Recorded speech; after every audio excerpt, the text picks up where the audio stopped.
All right. Today's message is a faith and liberty one, more faith and liberty, really, and I'm going to deliver it over my morning coffee here. So if I get a little stammery and mumbly, it's because I'm still waking up. Now, the reason why I'm doing this message is still in comfy clothes and before I've had a chance to hop in the shower. This is a message I've been wanting to do for a few days now. I finally found the time to kind of sit back and do it. Uh, Last week, my wife Marcy and her family were on my mind a lot. It seemed, oddly random at the time until the beginning of this week. It hit me that last week marked 6 years ago that we lost my first father-in-law, John Horvath, and it was that time. He passed away right before Valentine's Day. Marcy had recently been diagnosed as having relapsed with leukemia. Um, while John's family, my in-laws were needing to attend to all of those arrangements, Marcy was in OSU doing a renewed round of chemotherapy. So I spent all that time at the James Cancer Center to be with her. It was very, very rough time, to say the least, because she wanted to be there for his funeral and couldn't be there. Um, Now, what this has to do with faith is that whole experience. Marcy's, I call it a 2-year fight with cancer. In reality, she'd probably been sick with it for almost a year before she was finally diagnosed. That was a tough time, but it it was an experience I needed to have. I still had a lot of growing up to do at that juncture in life when she and I met. I was kind of resisting fighting it, doing what I needed to do to be, the husband that she needed.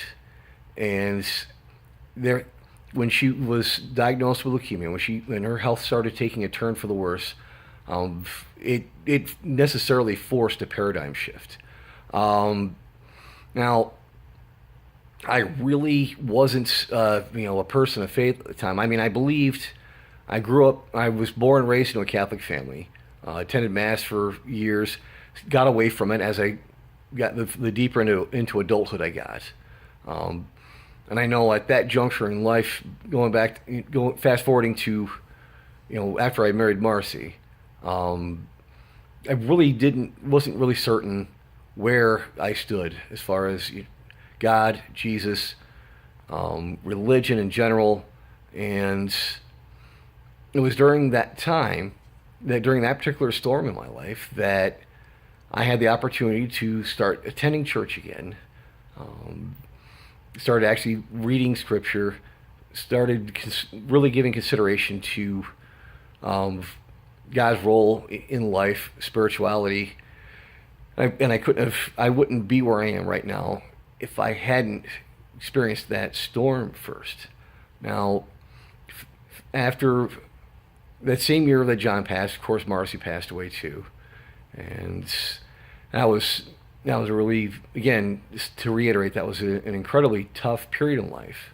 But if I hadn't gone through that, I wouldn't have been ready to meet Sarah and then have Jeremiah and be the husband and dad that I know those two need me to be.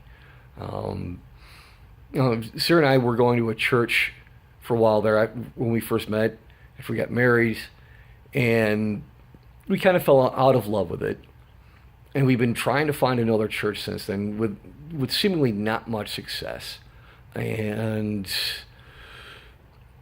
we just, I have to confess that we hadn't been attending church very much here, of late.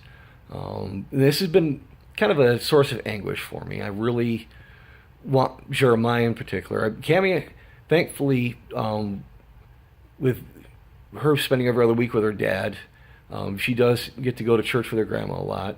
So I'm thankful for that. But for Sarah and Jeremiah and me, I've been really wanting to get us back into that swing of regular Sunday church attendance.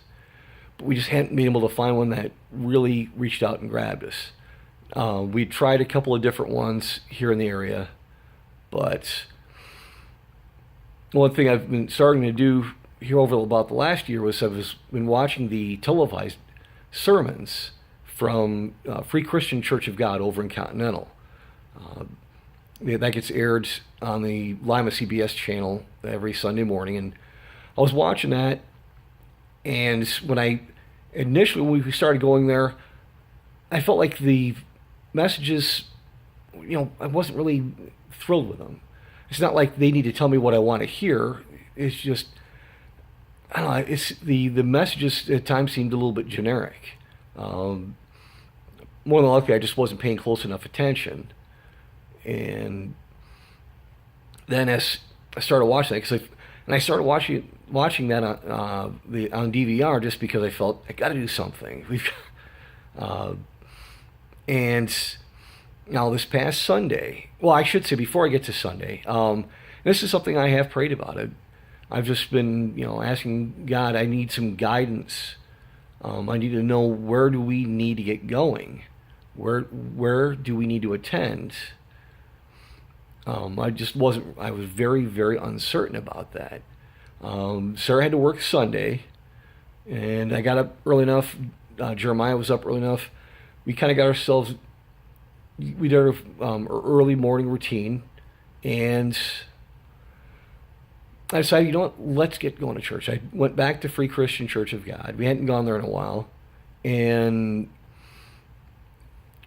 it's funny is, of course, Jeremiah's 4, so one of the concerns for any good parent is, if you're going to be in a large gathering like that, get a good aisle seat, just in case, as 4-year-olds so often do, they need to, oh no, Daddy, I need to go to the bathroom kind of situation.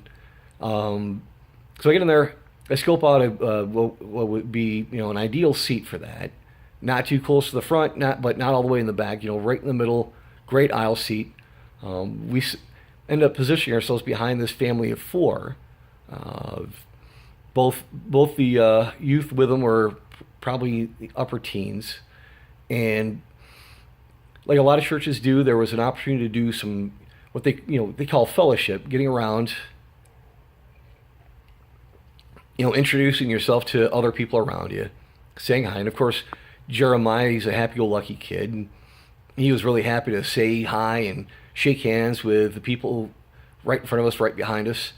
And now the family that was in front of us, a teenage daughter, very, very sweet person. Of course, most young ladies do. They see a 4-year-old boy, see a child that young, and they just immediately drawn to them.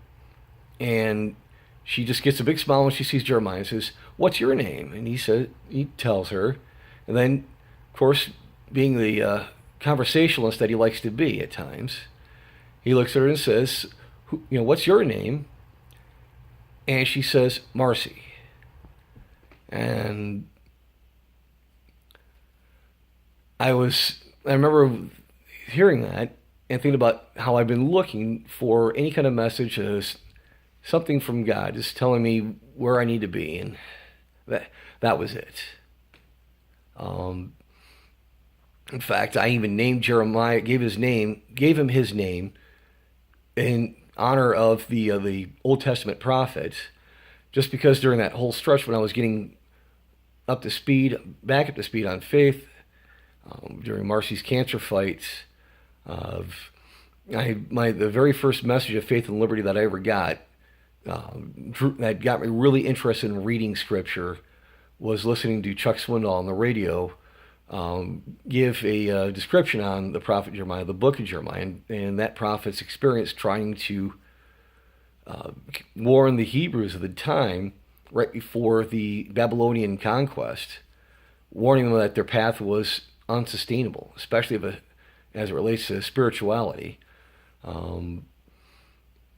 So all I know is that on Sundays coming up, I just want to thank God for that message to let me know that's where I needed to be. And it's time to start paying a little bit closer attention to the sermons and start to get involved in really get the spiritual side of life back up where it needs to be. Peace, faith, and liberty, everyone. And I'm hoping you have a blessed day.